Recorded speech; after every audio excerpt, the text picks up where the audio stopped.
అదిగో కడబూర ధ్వని మ్రోగు వేళాయను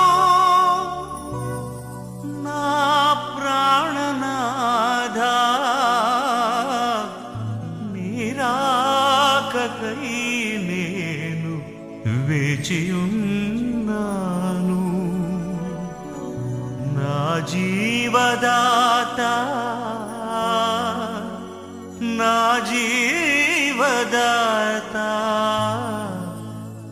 నీ పిలుపుకై నేను కనిపెట్టుచున్నాను నీ పిలుపుకై నేను కనిపెట్టుచున్నాను. ప్రభువైన యేసుక్రీస్తు నామములో మీ అందరికీ నా హృదయపూర్వక వందనాలు.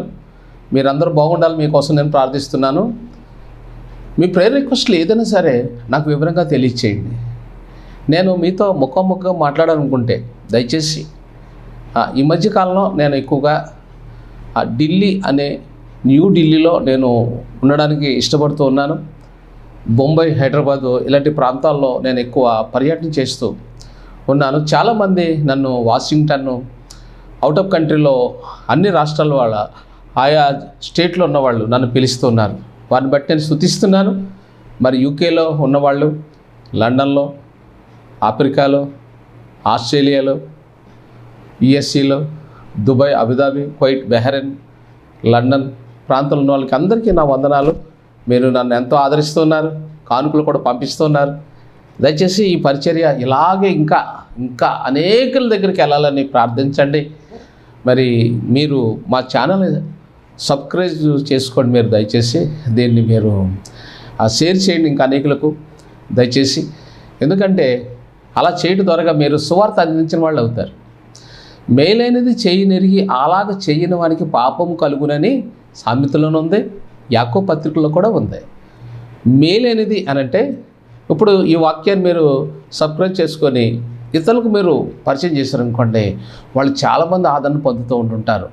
అయ్యా, మేము ఎస్ఎస్ బాబుని మీరు భలే పరిచయం చేశారు, మాకు సూపర్, మాకు కావాల్సిన ఆన్సరు ఆయన దగ్గర నుంచి మాకు లభించింది, ఆయన ఎంత ఫ్రీగా మాట్లాడాడు అని అన్నప్పుడు మీరు చాలా సంతోషపడతారు. ఎందుకంటే నేను చాలా ఫ్రీగా మాట్లాడతాను ప్రతి ఒక్కరితో కూడా. నేను కొత్తగా ఈ పరిచయంలోకి రాలేదు, 45 years ఇదిలో ఉన్నాను నేను. ఎంతోమంది గొప్ప దైవజనులు నన్ను దాటి వెళ్ళిపోయారు. నేను ఎందుకు మిగిలి ఉన్నానంటే మీకు ఒక విషయం చెప్తాను. నాకున్న ఒకే ఒక హ్యాబిట్స్, నాకు ఎవరు కానుకలు ఇచ్చినా హ్యాండిక్యాప్డ్ బ్లైండ్స్ వీడియోస్ ఉంటారు, వాళ్ళకి పట్ల మంచి పెడుతుంటాను, మంచి మంచి రగ్గులు ఇస్తుంటాను, వీలైతే డబ్బులు కూడా ఇస్తాను. అనారోగ్యంతో ఉన్న వాళ్ళకి, తల్లిదండ్రులు లేని వాళ్ళకి, ఆ పిల్లలైన వాళ్ళకి అందరికీ నేను మంచి మంచి బట్టలు ఇచ్చి వారిని ఆనందింప చేస్తుంటాను. కానీ సంవత్సరంలో ఒకసారి క్రిస్మస్లో చాలామంది సేవకులు బట్టలు పంచిపెడతారు, ఏదో ఓ రగ్గిచ్చి వదిలేస్తారు. కానీ నేను అలా కాదు, కనపడే ప్రతి ఒక్కరికి, రోడ్డు మీద వెళ్ళే వాళ్ళకి, ఎక్కడెక్కడున్నారో నేను ఆచూకీ చేసి ప్రతి నెల కూడా వస్త్రాలు ఇస్తుంటాను. అందుకే దేవుడు నన్ను ఆశీర్వదించాను. ఈరోజు మహాశ్రమల కాలం గురించి మనము నేర్చుకునే ముందు మత్తయి సువార్త 13వ అధ్యాయం 30-49 వాటిని విత్తిన శత్రువు అపవాది, కోత యుగ సమాప్తి, కోత కోయివారు దేవదూతలు, గురుగులు ఎలాగ కూర్చబడి అగ్నిలో కాల్చివేయబడునో అలాగే యుగ సమాప్తి యందు జరుగును. కోతకాలం వరకు రెండిటిని ఎదగనీయుడి, కోతకాలమందు గురుగులను ముందుగా కూర్చి వాటిని కాల్చివేయుటకు కట్టలు కట్టి గోధుమలను నా కొట్టులో చేర్చి పెట్టుడని కోతకాండతో చెప్పుదును అనేను. ప్రియులారా, ఇక్కడ యేసయ్య చెబుతున్న మాట 2 రకాల మనుషుల గురించి చెప్తున్నాడు. ఎవరైతే క్రీస్తులో ఫలిస్తారో వాళ్ళు గింజలు అంటున్నాడు. ఇప్పుడు మందులోకి వెళ్ళామనుకోండి, మనం ఏం చేయాలి? ఆరాధన చేయాలి. నాకేం రాదండి, చదువు లేదు అనేవాళ్ళు ఉంటుంటారు. అలాగ అనకూడదు. నువ్వేం చేయొచ్చు? విన్నదాన్ని మనసులో పెట్టుకొని స్వార్థ ప్రకటించవచ్చు. రెండోది, నీకు వచ్చి రానిది పాట పాడచ్చు, ప్రాక్టికల్ చేస్తే పాటలు వస్తాయి, సువార్త ప్రకటించవచ్చు. దాని చదువుతో పనేమీ లేదు. కాబట్టి నీకున్న సామర్థ్యంలో అనేకుల కొరకు కన్నీరు కార్చి ప్రార్థించడంలో, నువ్వున్న సంఘంలోనే నీ దాసుడికి మీ దైవజనుడికి నువ్వు నమ్మకం ఉంటే, వాక్యాన్ని ఇతరులకు ప్రకటిస్తే, ఆరాధన చేయగలిగితే, నమ్మకం ఉండగలిగితే నువ్వు గింజగా ఉంటావు. మరో మాట, నువ్వేం చేయాలంటే నీకు ఇవ్వబడిన సమయంలో నువ్వు గింజగా ఉండాలంటే ఇంకొక మాట రాసుంది. మత్తయి సువార్త 25వ అధ్యాయము 26వ వచనం. అందుకు అతని యజమానుడు వారిని చూచి, సోమరివైన చెడ్డ దాసుడా, నేను విత్తని చోట కోయివాడను, చల్లని చోట పంట కూర్చుకొని వాడనని నువ్వు ఎరుగుదువా? 29వ వచనం. పనికి మాలిన ఆ దాసుని వెలుపటి చీకట్లను త్రోసివేయడి, అక్కడ ఏడుపును పండు కొరుకుటై ఉండునా నేను. చూసారా, ఈ వ్యక్తి రక్షణ పొందాడు. ఇతని దగ్గర ఎన్ని తలంతులున్నాయి? ఒకే తలంతులున్నాయి. యావత్ ప్రపంచ క్రైస్తవులారా, సహోదరులారా, సేవకులారా, ఈ మాట గమనించండి. ప్రతి ఒక్కరూ కూడా ఒక తప్పు చేస్తున్నారు. అదేమిటంటే వాక్యము సంఘంలోనూ ప్రకటిస్తున్నారు. ఇంకా రెండో పని లేదు. ఇంకా రెండో పని అంటే వాళ్ళు వ్యతిరేకిస్తున్నారు. సార్ ఫింగర్స్ 5 అంటే నువ్వు 5 రకాలుగా పని చెయ్యాలి. ఇప్పుడు చూడండి, మీరు ఏదో ప్రకటించారో అపోస్తలులు దాన్ని రాశారు. యోధ పత్రిక 1వ అధ్యాయం 5వ వచనంలో నేను మీ కొరకు వ్రాయిచున్నాను అనే మాట ఉంది. అక్కడ వ్రాయిచున్నాను అన్నాడు అంటే అర్థం ఏంటి? నీవు కూడా వ్రాయి అని అర్థం. చూడండి, యోధ పత్రికలో ఎంత అద్భుతమైన మాటలు ఉన్నాయో తెలుసండి. అసలు నేను పెద్ద అక్షరాలతో రాస్తున్నాను. చూడండి, యోధ పత్రిక అసలు అది ఏ పత్రిక?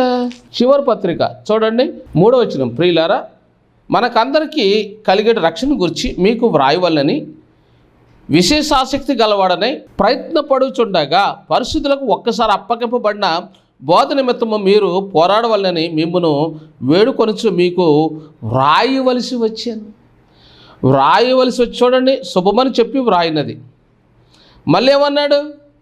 వ్రాయిచున్నాను, వ్రాయవలసి వచ్చాను అని అంటున్నాడు ఇక్కడ. అంటే అర్థం ఏంటంటే, ఒకటి, మీ జీవితంలో అపజయం ఎందుకు వస్తుందో తెలుసా? వ్రాయలేదు.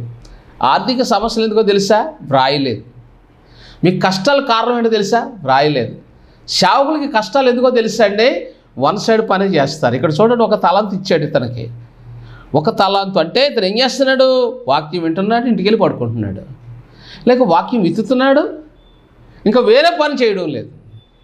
సంఘంలో వాక్యం విత్తడం, ఆయా ప్రాంతంలో వాక్యం విత్తడం, అదంతా వన్ సైడ్.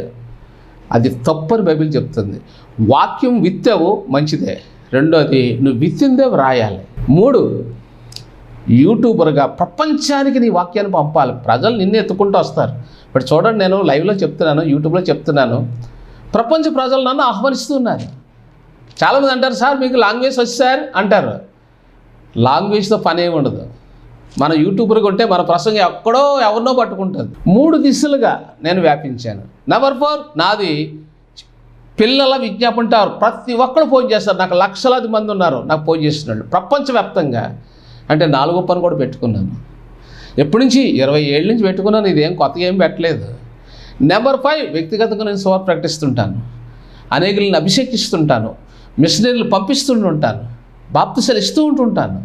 మీరు గమనించండి, తెలుగు, హిందీ, ఇంగ్లీష్లో బుక్స్ రాయడం అంటే చిన్న విషయమా? ఎంత నెట్వర్క్ ఉంటుంది నాకు. అనేక సంఘాలు కట్టడంలో దేవుడు కృపించాడు. అనేక ప్రాంతాల్లో సంఘాలు కట్టాను నేను 5 దిశలుగా దేవుడు ఫలించడానికి కృప చూపించాడు. మీరు 10 సంఘాలు కట్టారా? అదంతా వన్ సైడే. మీరు ప్రకటించడానికి వెళ్తారా? అదంతా వన్ సైడే. యూట్యూబ్ ఉందనుకోండి, అది రెండో సైడ్. మీరు స్టాండర్డ్గా మీరు చెప్పింది నిలబడాలి. దేవుని వాక్యము భూమి మీద వదిలేసి వెళ్ళాలి. మీ సాక్ష్యాన్ని మీరు కూడా పట్టుకెళ్ళకూడదు. అది పాపం. రేపు మీరు ఈ మాట వినకపోతే, మీరు నమ్మకపోతే కానీ తీర్పులో దేవుడు మిమ్మల్ని నా ముందు పెడతాడు. ఎస్ఎస్ బాబు ఒక చిన్న వ్యక్తి, అల్పుడు మాత్రమే, కానీ ఆయన అన్ని బుక్స్ రాసి తన సాక్ష్యాన్ని పరలోకానికి అట్టుకెళ్ళకుండా భూమి మీద ఉంచాడని అంటాడు. మన సాక్ష్యాన్ని పరలోకాన్ని తీసుకెళ్ళిపోకూడదు. మనం చచ్చిపోయిన అంటే మన సాక్ష్యం చచ్చిపోకూడదు. మన సాక్ష్యం భూమి మీద అలా రన్నింగ్లోనే ఉండాలి. ఎక్కడ హేబేలు అత్సక్షయుడు ఇప్పటికీ మన మధ్యన ఉన్నాడు. అతడు బ్రతికి మాట్లాడుతున్నాడు. హెబ్రీ 11:4 బ్రతికి మాట్లాడుతున్నాడు. నువ్వు బ్రతికి మాట్లాడాలి భూమి మీద. ప్రతి క్రైస్తవుడు, ప్రతి సేవకుడు, ప్రతి విశ్వాసి అంటే నువ్వు ఒక ప్రతిని వ్రాసుకోవాలి. ఎక్కడుందండి? ద్వితీయోపదేశకాండం 17:18 ఉంది. ప్రసంగి 12 ఉంది, దానికి అంతం లేదు. రాయకపోవడం వల్లే అప్పులు, రాయకపోవడం వల్లే కష్టాలు, అవమానాలు, ఆత్మల పంట ఉండదు. సంఘాన్ని నమ్ముకుంటారు. ఇప్పుడు సంఘం వెనక్కి వెళ్ళిపోయింది అనుకోండి, నేను నిందిస్తున్నారు అనుకోండి, అప్పుడు మీ పని ఏంటి? డేలా పడుతుంది. ఇప్పుడు నేను ఉన్నానండి, మా సంఘంలో ఎవరు రాకపోయినా నాకేం పర్లేదు. ఎందుకని? పత్రికలోంచి ఎంతోమంది తెలియని వాళ్ళు సభ్యులకు ఉన్నారు. యూట్యూబ్లో సబ్స్క్రైబ్ చేసుకున్న వాళ్ళు ఎంతోమంది నాకు సభ్యులు ఉన్నారు. చిల్డ్రన్ ఫ్రైటోళ్ళు నాకు ఎంతమంది సభ్యులు ఉన్నారు. లక్షల మంది నాకు తెలియని మనుషులు ఉన్నారు. నేను వాళ్ళకి తెలిసి వాళ్ళు నాకు తెలియదు. అంటే నా పరిచర్య అంతం లేని పరిచర్య నడుస్తుంది. మీ పరిచర్య, మీ సంఘం నిన్ను వెలివేసి తాళం వేసారనుకోండి, మీరు ఇంటికి వెళ్ళి పడుకుంటారా? నాకైతే అలాంటి అవకాశం లేదు. ఎందుకంటే నాకు తెలియని ప్రజల దగ్గరికి America, London, Europe, Australia, Japan, China, ఏమండి గల్ఫ్ దేశాలు, ఇండియా మొత్తం నా యూట్యూబ్లో వీక్షిస్తూ ఉన్నారు, నా బుక్స్ చదువుతూ ఉన్నారు. నా పరిచయం నిలబడి ఉంది. కాబట్టి నీ పరిచయం నిలబడి ఉండాలి. ఇక్కడ ఏమంటున్నాడు యేసుప్రభు వారు? మత్తయి సువార్త 25:30 వచనంలో, పనికి మాలిన చెడ్డ దాసుడా, వీడి చీకట్లను త్రోసివేయడు, అక్కడ ఏడుపుని పండ్లు కొరుకుటై ఉండునా నేను. ఎందుకన్నాడు అన్నమాట? ఎందుకన్నాడు? అతని దగ్గర ఉన్న తలంతు ఒక్క తలంతే. ఎవరిని పిలిస్తే బాగును, వాక్యం చెబుతూ ఎవరిని పిలిస్తే బాగునని ఎదురు చూస్తారు. అండ్ వన్ టైం పరిచయం చేసేవాళ్ళు ఎవరు పిలుస్తారని చూస్తారు. అదే 5 దిశల్లో మనం పని పెట్టుకున్నాం అనుకోండి, మనం ఎదురు చూడవసరం లేదు, వాళ్ళే మన దగ్గరికి వస్తారు. ఇప్పుడు నేను అనుకోండి, నన్ను ఎవరు పిలవసరం లేదు. నేను అంటాను, మీరు పిలవని ఏం పర్లేదండి అంటాను. ఎందుకంటే నన్ను పిలిచిన బోల్డ్ మంది ఉన్నారు. నన్ను ఎక్కువ ఎవరు పిలుస్తారు చెప్పమంటారా? అన్యజనులు పిలుస్తారు. సార్ మీ వాక్యం విన్నాక నాలో మార్పు వచ్చింది సార్, నేను బాప్తిసం పొందాలనుకుంటున్నాను. ఒక దైవజనుడు పిలిచి అంటున్నాడు, అయ్యా మీ చేత నేను అభిషేకం పొందాలనుకుంటున్నాను. ఒక సువార్తికురాలను ఫోన్ చేసి అంటుంది, అయ్యా నేను అభిషేకం పొందాలనుకుంటున్నాను, మీరు ఇవ్వగలరా? చూసారా? కొంతమంది బాప్తిసం పొందుతా అంటున్నారు, కొంతమంది అభిషేకం పొందుతా అంటున్నారు, కొంతమంది మారుమనసు పొందా అంటున్నారు. అయ్యా మీరు బాప్తిసం ఇస్తారా? చూసారా ఎంతమందికి బాప్తిసాలు ఇస్తున్నాను. అంటే చాలామంది సంఘాల్లో వాక్యం చెప్పొస్తే పెద్ద గొప్పగా చెప్పుకుంటారు. సార్ ఒక వ్యక్తిని మన క్రీస్తులో నడిపించాలి. యాకోబు పత్రికలో ఏం రాస్తుంది? అగ్ని నుంచి లాగినట్లు కొందరిని దేవుని వైపు నడిపించండి అని ఉంది. యోధ పత్రిక 22 వచనంలో ఏముంది? అగ్నిలోకి వెళ్ళిపోతున్న వాళ్ళు కొందరిని పైకి లాగండి అని ఉంది. నా యూట్యూబ్ ద్వారాగా నరకానికి వెళ్ళేవాళ్ళు బయటకు వస్తున్నారు చాలామంది. నా బుక్స్ ద్వారాగా నరకానికి వెళ్ళేవాళ్ళు పరలోకి వెళ్తున్నారు. ఇంగ్లీష్ చదువుకున్న వాళ్ళు, హిందీ చదివిన వాళ్ళు, తెలుగు చదివిన వాళ్ళు, ఎన్నో రకాల జాతులు ఉన్నాయి ఈ ప్రపంచంలో. అన్ని జాతులకి మ్యాగ్జినర్గా నేను ఉన్నాను. ఎంత ఉంటుందో తెలుసా అండి? ఎంత పని ఉంటుందో తెలుసా? మీ దగ్గర ఒక గంట కూర్చుంటే ఎంత నెట్వర్క్ ఆగిపోతుందో తెలుసా మీకు ఆ విషయం? ఎంత నెట్వర్క్ ఆగిపోతే నాకు నా బ్రెయిన్లో ట్రైన్లు, ఫ్లైట్లు పరిగెడుతుంటే అన్ని వైపులు ఆలోచించాలి. మీరు కూర్చొని రెస్ట్ తీసుకోండి అంటారు. ఏం రెస్ట్ తీసుకుంటా? ఇంత నెట్వర్క్ పెట్టుకుంటే. ప్రియులారా దయచేసి మీరు గమనించండి. మీ ఏరియా నేను రావాలంటే ఛార్జీలు పెట్టుకుంటే ఖచ్చితంగా వస్తాను. కానీ కంగారుగా వెళ్ళిపోను, కంగారుగా మాట్లాడను. మీతో 1-2 గంటలు ఫ్రీగా మాట్లాడతాను. మీ ఇంటికాడే ఉంటాను, మీతోనే ప్రార్థిస్తాను. మీరు చూడండి, తెల్లవారుజాము నేను లేచి మీతో ప్రార్థన చేస్తాను. అర్ధరాత్రులు కూడా ప్రార్థన చేస్తాను. నేను పడుకోను. నేను అది నశించిపోతున్న ఆత్మల కోసం దేవుడు నాకు ఇచ్చిన భారం. దేవుని వాక్యం చెప్తుంది, పనికి మళ్ళీ దాసుడు అలాగ అనకూడదు. కాబట్టి లోక 13:13 అయితే నీ విందు చేయనప్పుడు బీదలను, అంగహీనులను, కుంటువాళ్ళని పిలిచి వాళ్ళకి విందు చేయి. ఏమంటే మీరు ఈ సంవత్సరం లేని వాళ్ళకి అన్నం పెట్టారా? మీరు లేని వాళ్ళకి, దిక్కులేని వాళ్ళకి 12 మందికి మీరు వస్త్రాలు ఇచ్చారా? ఇవ్వలేదా? అది మీకు పాపం అండి. 12 మందికి నేను 100 మందికి రగ్గులు కొని పంచిపెట్టడానికి 50,000 రూపాయలు స్పాట్ చేయడానికి ముందుకు వచ్చాను నేను. నాకెవరు ఇచ్చారు? మీ పేరు మీద నేను 12 రగ్గులు పంచిపెడతాను. 6,000 ఇవ్వగలరా? ఎందుకో తెలుసా? యోబు గ్రంథం 37:19 ఏముంది? వారి దేహాలు నన్ను దీవిస్తాయి అని ఉంది. మీరు విందు చేసేటప్పుడు భోజనాలు పెట్టడం లేని వాళ్ళని 12 మంది సెలెక్ట్ చేసుకోండి. మీకు తిరిగి పెట్టకూడదు. మీ దైవజనులకు మీరు భోజనం పెట్టారు, బట్టలు ఇచ్చారా? లేని వాళ్ళకి దరిద్రులకు 12 మందికి బట్టలు ఇచ్చారా? అలాగే ఇవ్వడం ద్వారా నీకు సంతానం ఇస్తాడు, 2 నీకు ఆరోగ్యం ఇస్తాడు, 3 ఆర్థికంగా నీకు సహాయం చేస్తాడు. మర్చిపోకు. కాబట్టి ఈ సంవత్సరం నువ్వు నేర్చుకోవలసిన కాలానికి, సమయానికి మనం వచ్చాం. ఇక్కడ ఏముందనంటే మత్తయి 19:28 ప్రపంచ పునరుత్థానమందు 100 భూములను ప్రతిఫలమును పొందుతావని ఉంది. ఇక్కడ 100 మత్తయి 19:28 ప్రపంచ పునరుత్థానం నువ్వు అర్చించేది ఒకటే ఉంటుంది. దిక్కులేని వాళ్ళకి, నిరుపేదలకు, నిరాశలకి, తల్లిదండ్రులు లేని వాళ్ళకి, దిక్కు లేని వాళ్ళకి, హ్యాండిక్యాపెడ్, బ్లైండ్స్, విడోస్కి నువ్వేమైతే పెట్టావో అవి సాక్ష్యం చెప్తే అప్పుడు దేవుడు నిన్ను ప్రశంసిస్తాడు, అప్పుడు దేవుడు నిన్ను మెచ్చుకుంటాడు, అప్పుడు నిన్ను చూసి సంతోషిస్తాడు. ఏమంటే బ్లైండ్స్కి, విడోస్కి, హ్యాండిక్యాపెడ్స్కి నువ్వు ఏమి ఇవ్వలేదు అనుకోండి, తీర్పులో నువ్వు ఫెయిల్ అవుతావు. అనాథలకి నువ్వు ఏం సహాయం చేయలేదు, నువ్వు ఫెయిల్ అవుతావు. బట్టలు పంచి పెట్టలేదు 12 మందికి, నువ్వు ఫెయిల్ అవుతావు. పాస్టర్ గారికి నువ్వు బట్టలు ఇవ్వలేకపోయావు, వాళ్ళ కుటుంబానికి నువ్వు బట్టలు ఇవ్వలేకపోయావు, నువ్వు ఫెయిల్ అవుతావు. ఆయన ఎంతో కన్నీరు కారుతున్నాడు మీ పాస్టర్ గారు. మరి ఆయన కన్నీరు నీ జీవితంలో నిన్ను సురక్షితంగా ఉంచుతున్నాయి, నీ కుటుంబాన్ని కాపాడుతున్నాయి. మీ పాస్టర్ గారు కాల్చిన కన్నీరే నిన్ను కాపాడుతున్నాయి. మరి ఆయన బట్టలు ఇచ్చావా? ఎన్ని బట్టలు మార్చావు నువ్వు? ఎన్ని బట్టలు కొన్నావు సంవత్సరంలో? నెల బట్టలు కొంటారు, చీరలు కొంటావు, పిల్లలకు బట్టలు కొంటావు, అందరికీ కొన్నావు. మరి యేసయ్యకి బట్టలు ఎందుకు ఇవ్వలేదు నువ్వు? అల్పులైన వీరికి ఇస్తే నాకు ఇచ్చినట్లు అన్నాడు ప్రభు. సేవకుడికి ఇవ్వాలి, లేనులకి ఇవ్వాలి. అందుకని మీకు కష్టాలు, అవమానాలు, నిందలు ఎందుకనంటే నువ్వు ఇవ్వవు. కాబట్టి శ్రమకాలం, ఇదిగో శ్రమకాలం మనం వచ్చేసాం. మార్కు సువార్త 15:43 కనుక సాయంకాలం అయినప్పుడు అరిమతయి యోసేపు తెగించి, చూసారా అరిమతయి యోసేపులో ఏముంది? తెగించి దేవుని కొరకు ఏదో చేయాలనుకున్నాడు. తెగింపు ఉండాలి నీలో తెగింపు ఉంటేనే దేవుడు నీకు సహాయం చేస్తాడు. కాబట్టి ఇక్కడ యోధా పత్రికలో ఏమంటున్నాడు? సొమ్మని చెప్పి నువ్వు 5 దిశల్లో వ్యాపించాలి. బైబిల్ గ్రంథంలోంచి లూకాసు వార్త ఈరోజు 21వ అధ్యాయం 22వ వచనం, లేఖనంలో రాయబడినవన్నీ నెరవేరుటకై అవి ప్రతిదండన దినములు, ఆ దినములలో గర్భిణీలకును పాలిచ్చు వారికి శ్రమ, భూమి మీద మిక్కిలి ఇబ్బందియు, ఈ ప్రజల మీద కోపమును వచ్చును, వారు కత్తివాత కూలుదురు, చెరపట్టబడిన వారై సమస్తమైన అన్యజనుల మధ్యకు పోవుదురు. అన్యజనుల కాలంలో సంపూర్ణ అగు వరకు యెరూషలేము అన్యజనుల చేత త్రొక్కబడును. చూసారా ఎంత భయంకరమో? ఇప్పుడు ఈ లోకము అన్యజనులకి ఇవ్వబడింది. క్రైస్తవులు అలర్ట్గా ఉండాలి, జాగ్రత్తగా ఉండాలి, మెలకుగా ఉండాలి. ఈ కాలము దేవుడు అన్యజనులకి ఇచ్చాడు. మనం వ్యతిరేకించకూడదు, మతాలను తృణీకరించకూడదు, ఎవరిని ద్వేషించకూడదు, ఎవరిని హేళన చేయకూడదు. నీ భక్తిని నువ్వు కొనసాగించాలి.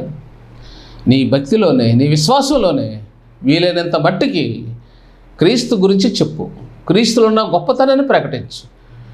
నీవు పొందుకున్న సాక్ష్యాన్ని, దేవుడు నీ పట్ల చేసిన కార్యాల్ని సాక్ష్యం చెప్పుకోవచ్చు. చాలు. నేను ఈ ఇండియాలో కాదు, ప్రపంచంలో ఎక్కడికి వెళ్ళినా నన్ను రక్షించిన విధానం కోసం చెప్తాను.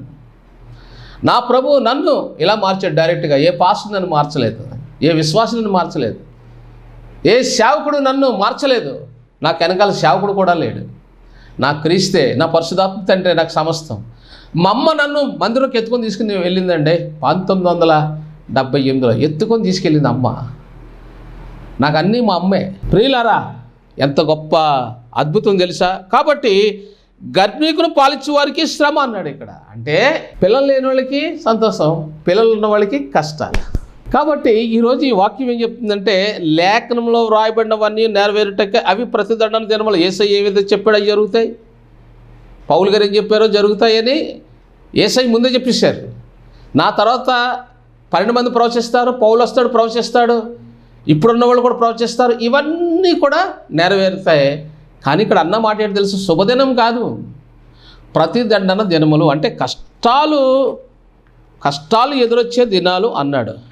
మీకు బైబిల్లోంచి ఒక మాట చూపిస్తాను, చాలా అద్భుతమైన మాట. యెహెజ్కేలు గ్రంథం, యెహెజ్కేలు 7:5 ప్రభువైన యెహోవా సెలవిచ్చింది ఏమనగా, దురదృష్టం, వింతైన దురదృష్టం సంభవించుచున్నది, అంతం వచ్చుచున్నది, అంతమే వచ్చుచున్నది, అది నీ కొరకు కనిపెట్టుచున్నది, ఇదిగో సమీపమాయను. దేశ నివాసులారా, మీ మీదకి దుర్దినం వచ్చుచున్నది, సమయం వచ్చుచున్నది, దినము సమీపమాయను. ఉత్సాహధ్వని కాదు, శ్రమధ్వనియే పర్వతముల మీద వినబడుచున్నది. ఇంకా కొంతసేపటికి నేను నా క్రోధమును నీ మీద కుమ్మరింతును, నీ మీద నా కోపమును నెరవేర్చుతును, నీ ప్రవర్తన బట్టి నీకు తీర్పు తీర్చి నీ సమత హేయ కృత్యముల ఫలము నీ మీదకి రప్పించేదను. నీకు దేవుడు అంటే తెలుసు, ఇంకా త్రాగిపోతుగా ఉన్నావు. కాబట్టి నీ అవయవాలు పాడేటట్లు దేవుడు చేసేస్తాడు. దేవుడు నిన్ను క్షమించాడు, రక్షించాడు. నిన్ను రక్షించడానికి నేను ప్రాణం పెట్టాడు, తన జీవితాన్ని త్యాగం చేశాడు, పరలోకాన్ని విడిచిపెట్టాడు, భూలోకానికి వచ్చాడు, నీ చేత అవమానాలు పడ్డాడు, కొట్టించుకున్నాడు, బాధించబడ్డాడు, నీకోసం ప్రాణం పెట్టాడు. నీ రక్షణ ఎంత విలువైందో తెలుసా? నీ కొరకు ఆయన ప్రాణం పెట్టాడు. నీ పాపాలు ఒప్పుకున్నావు, మారుమనసు పొందావు, రక్షణ పొందావు, అప్పుడు గుడి మానేసావు, మళ్ళీ పాత జీవితానికి వెళ్ళిపోయావు, మందు బాబు అయిపోయావు. నీ పేరు మందు బాబు అని పిలాలి. అమ్మా నీ పేరు సాడీలమ్మ అని చెప్పాలా? కబుర్లు ఎందుకమ్మా? కాలం ఎందుకు అలా వృధా చేస్తున్నావు? నీకు దుర్దినం వస్తుంది అంటున్నాడు ఇక్కడ. కాలాన్ని వృధా చేసి సువార్త ప్రకటించకుండా మందు తాగే వాళ్ళకి ప్రమాదం, తీర్పు అని ప్రభు చెప్తున్నాడు ఇక్కడ. ఈ వాక్యంలో చూడండి, ఇక్కడ ప్రభు అయిన దేవుడే చెప్తున్నాడు. దురదృష్టం, వింతైన దురదృష్టం, అంతమే వచ్చుచున్నది. అది ప్రళయంలాగా వస్తుంది, అది నీ మీదకి వస్తుంది, నిన్ను దాటి నిన్ను ముంచి వెళ్ళిపోద్ది. నువ్వు పైకి లేగాలన్నా లేగలేవు. అది మహాక్రోధమైన దినం, దేవుని ఉగ్రత దినాల్లో మనం ఉన్నాం, భయంకరమైన దినాల్లో ఉన్నాం. మారు మనసు పొందావా సరే, నీ మనసు మార్చుకున్నావా సరే, లేదంటే నీ మీదకి హఠాత్తుగా మరణం రాబోతుంది. ఆ మరణం నీకు ఏ రూపంలో ఉందో తెలుసా? రోగం అనే రూపంలో ఉంది. దేవుని తీర్పు నీలో స్టార్ట్ అయింది. అది ఏ రూపంలో ఉందో తెలుసా? అప్పుల రూపంలో ఉంది. నీ భర్త నీ మాట వినడు, నీ ఇంట్లో వాళ్ళు నీతో సహకరించరు, మీ ఊర్లో వాళ్ళందరూ కూడా ఛీ అంటున్నారు. ఎందుకో తెలుసా? నువ్వు దేవునికి దూరంగా ఉన్నావు కాబట్టి. నువ్వు గుడికి ఎప్పుడైతే దేవుని సన్నిధికి దూరంగా ఉంటావో, దైవజనుడిని ఎప్పుడైతే నువ్వు హేళన చేస్తావో, అప్పుడు నీకు అన్ని కష్టాలే. దైవజనుడి మాట అంటే నమ్మో, వాక్యం అంటే వినో. నేను ఎవరిని నమ్మనండి. నువ్వు ఒక్కడో నీతిమంతుడు మరి. అవును, చాలామంది ఇలాంటి వాళ్ళు ఉన్నారు. ఇంకా నేను ఏ పాస్టర్ని నమ్మనండి. మరి సర్లే, వాక్యాన్ని నమ్మచ్చు కదా. నువ్వు ఎవరిని నమ్మద్దు, వాక్యం నమ్మి దేవుడు నమ్ము. నీలో వాక్యం ఉంటే దేవుడిని నమ్మిన దాని అయితే, నిజంగా నీలో దేవుడు ఉంటే మరి నీలో ఆ కోపం ఎందుకు? నువ్వు కోపపడుతున్నావు, అందుకే దేవుడు నిన్ను శిక్షిస్తున్నాడు. కోపపడ్డ వాళ్ళు అంగీకరించాడు. శాంతం, శాంతం, నీతో మాట్లాడుతున్నాను నేను. దీనంగా చూడు, దయగా చూడు. కోపంగా ఎందుకు చూస్తున్నా? నీ కోపమే మహాభయంకరమైన పాపం, నరకాన్ని తీసుకెళ్ళిపోద్ది. నీలో అబద్ధాలు ఉన్నాయి, సాడీలు ఉన్నాయి, లేనిపోని చెప్తున్నావు. సువార్త లేదు, వాక్యం లేదు, ప్రార్థన లేదు, విజ్ఞాపన లేదు, కన్నీరు లేదు. అవన్నీ పక్కన పెట్టి కన్నీరు విలపించు, సువార్త చేయి. అనియా నాతో దేవుడు మాట్లాడుతున్నాడు అని అంటావా? నేను వస్తాను, పద, అందరిని పీలు, ప్రార్థన పెడదాం. అక్కడితో నువ్వు స్థిరపరచబడతావు. నేను వచ్చాననుకో నీ ప్రాంతానికి, నువ్వు ఒక సేవకుడిగా లేక సేవకురాలుగా స్థిరపరచబడతావు. మరలా నీ మందిరం పునర్నిర్మాణం చేయబడుతుంది. నీ మందిరం ఓపెన్, మూయబడిన ద్వారాలు తెరవబడతాయి. ఆర్థికంగా నీ గృహం దీవించబడుతుంది, నీ బిడ్డలు దీవించబడతారు, మీ సంఘం విస్తరిస్తుంది, మీ కుటుంబం ఫలిస్తుంది. నీకు ఇష్టమైతే ఒకసారి పిలిచి చూడు, దేవుడిని ఆహ్వానించు. దేవుడు నీ పట్ల ఎలాంటి కార్యం చేస్తాడు నీ కళ్ళెదుట చెప్తాను నేను. ప్రియులారా, దేవుని వాక్యము ఏం చెప్తుంది? ఎంత ఖచ్చితంగా చెప్తుంది? ఏం చెప్తుంది? 8వ వచనం, ఇంకా కొంతసేపటికి నేను నా క్రోధం నీ మీద కొమ్మరింతును. చూసారా? 9వ వచనం, యెహోవానగు నేనే నిన్ను మొత్తువాడనై ఉన్నానని నీ వెరుగునట్లు నీ ఎడల కటాక్షము ఉంచకయు కనికరం చూపకయు నుందును. నీ ప్రవర్తన ఫలం నీవు అనుభవింప చేసేదను. నీ హే కృత్యములు నీ మధ్య నుండనిత్తును. ఇదిగో ఇదే ఆ దినము, అది వచ్చి ఉన్నది, ఆ దుర్దినము ఉదయించుచున్నది. ఆ దండం పూచియున్నది, ఆ గర్వం చిగురించి ఉన్నది. బలత్కారం పుట్టి దుష్టులను దండించిన దాయను. వారిలోనైనను, వారి గుంపులోనైను, వారి ఆస్తిలోనైను, వారికున్న ప్రభావంలోనైనా ఏమీ శేషించదు. నీకున్న డబ్బు ఉండదు, నీకున్న ఆస్తి కూడా మిగలదు, నీకున్న ఉద్యోగం కూడా ఉండదు, నీ ఉద్యోగం కూడా ఊడిపోద్ది. నీకున్న ఆరోగ్యం కూడా ఎలా కృషించిపోయిందో నీ ఉద్యోగం పోయింది కదా. నువ్వు దేనికి అలవాటు పడిపోయావు? త్రాగుడికి అలవాటు పడిపోయావు, కోపానికి అలవాటు పడిపోయావు, అబద్ధాలు ఆడుతున్నావు, కోపపడుతున్నావు, శావుకులు తిడుతున్నావు, ఉడికెళ్ళావు. ఇవన్నీ సైతాను నీ హృదయంలో నివాసం పెట్టాడు. నువ్వు సరి చేసుకునే సమయం ఆసన్నమైనది. అందుకనే ఈ వాక్యము దేవుడు నీతో ఏం చెప్తున్నాడో తెలుసా? నీలో తెగింపు ఉండాలి, తెగింపు. మార్కు 15:43లో అరిమత యోసేపు తెగించి క్రీస్తు కొరకు ముందుకు వచ్చాడు. అందరూ పారిపోయారు, ఒక్కడు మిగిలాడు. ఆ ఒక్కదాన్ని నువ్వెందుకు కాకూడదు? క్రీస్తు కొరకు నడుం బిగించు. మా చెల్లి, బ్రదరు, మీరే క్రీస్తు కొరకు నడుం బిగించు. నీ సాక్ష్యాన్ని రాయి, దేవుడు నేను దీవించిపోతాడు. నువ్వు ఇప్పుడు దాకా చేసింది తప్పు. వాక్యం చెప్తున్నావు, స్వార్థ ప్రకటిస్తున్నావు, అది 1 సైడ్. ఇంకా నువ్వు చేయవలసిన 9 సైడ్లు ఉన్నాయి. ఇంకా 9, 5 దిశలు.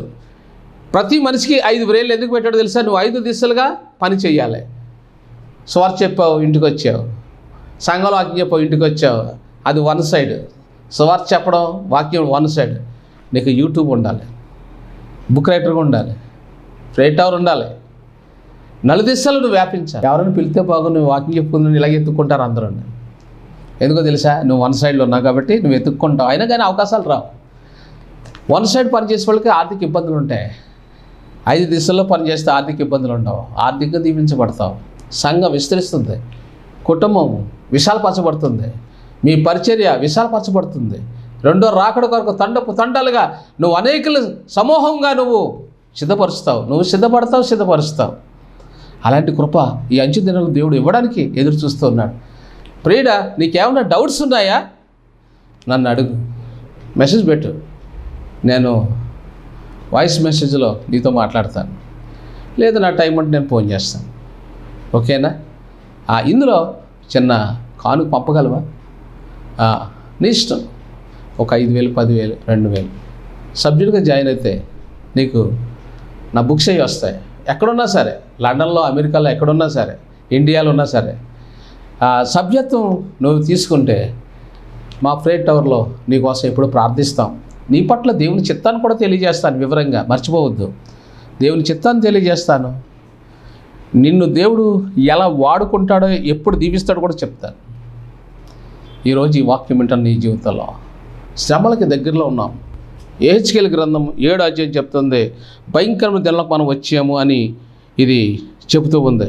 కాబట్టి మరి యెహెజ్కేలు గ్రంథం 7వ అధ్యాయం 3వ వచనం, నా కోపం నీ మీద తెప్పించి నీ ప్రవర్తన బట్టి నీకు తీర్పు తీర్చి నువ్వు చేసిన సమస్త హేయకృత్యముల ఫలము నీ మీదకి రప్పించుచున్నాను. నీ ఎడల కటాక్షం ఉంచకి అంటే ఇంకా నిన్నెవరు కూడా కనికరించరు. ఈ లోకంలో నిన్ను కనికరించాలంటే యేసుక్రీస్తు తప్ప ఇంక నిన్ను కనికరించే మార్గమే లేదు. నిన్ను కనికరించేది, ఆదరించేది, హక్కుని చేర్చుకుని నిన్ను బలపరిచేది పరిశుద్ధాత్మ దేవుడు. క్రీస్తు నిన్ను ఇంకా ప్రేమిస్తున్నాడు. నువ్వు దుర్వ్యసనాల్లో ఉండిపోయావు, పాపంలో ఉండిపోయావు, చీకట్లో ఉన్నావు. అయినా కానీ క్రీస్తు నీ ఎడల దయచూపి పిలుస్తూ ఉన్నాడు ఈరోజు రమ్మని. క్రీస్తు దగ్గరికి రా, చెల్లిరా, ప్రియుడారా, దేవుడు నిన్ను వాడుకోవడానికి ఇష్టపడుతున్నాడు. ఈ వాక్యం నీకోసమే. రాబోయే శ్రమలకి మాదిరిగా నిన్ను వాడుకోబోతున్నాడు. రాబోయే తరానికి నిన్ను వాడుకోబోతున్నాడు. అందుకనే ఈ చివరి యుగానికి ఎస్ఎస్ బాబు నన్ను దేవుడు నిలబెట్టాడు. చివరి యుగంలో ఉన్నాను నేను కొత్తగా ఏం రాలేదు. ఈ సంవత్సరం దాటితే నాకు 50 ఏళ్ళు క్రీస్తులో. బాల్యం నుంచి ఉన్నాను నేను ఇందులో. బాల్యం నుంచి కనులైన సేవకులు నాతో ఉండి పరలోకానికి వెళ్ళిపోయారు. ఈ అంచె దినాలకి సరైన సువార్త ప్రకటించడానికి దేవుడు నన్ను ఇంకా బతికుంచాడు నీకోసమే. కాబట్టి ప్రభు నిన్ను పిలుస్తున్నాడు, నిన్ను అభిషేకించాలనుకుంటున్నాడు, అనేకులు దీవెనకరంగా ఉంచాలనుకుంటున్నాడు. వేలాది మంది, అంటే 100 మంది నీ దగ్గర వర్షిప్లో పనివాళ్ళుగా ఉంటారు. వేలాది మంది నీ ద్వారా లబ్ధి పొందుతారు. ప్రపంచంలో కోట్లాది మంది చెల్లి నీ ద్వారా దీవించబడతారు. బ్రదరు నీ ద్వారా దీవించబడతారు. నీ సంఘం విశాలపరచబడుతుంది, నీ కుటుంబం విశాలపరచబడుతుంది. ఈ వాక్యం విన్న తర్వాత నువ్వు వెంటనే నాకు మెసేజ్ పెట్టు, నేను నీ కోసం ప్రార్థిస్తాను. పరిశుద్ధులు ఈ వాక్యం విన్న బిడ్డలు దీవించండి. సంతానహీనులు ఉన్నారు, సంతానం రోగులు ఉన్నారు, ముట్టండి. ఆర్థిక ఇబ్బంది పడుతున్నారు, ఆర్థిక సహాయం, కన్నీరు నాచుకు మార్చండి. నీ రెండో రాకడికి, ర్యాప్చర్కి ఈ కుటుంబాన్ని సిద్ధపరచండి. యేసు పరిశుద్ధ నామములో ప్రార్థిస్తున్నాం తండ్రి. వందనాలు బ్రదర్. నాలోని ఆశా జ్యోతి నీవే, నా ప్రభువా నీ దరికి నడిపించునావా, నా జీవనావా. నాలోని ఆశా జ్యోతి నీవే, నా ప్రభువా నీ దరికి నడిపించునావా, నా జీవనా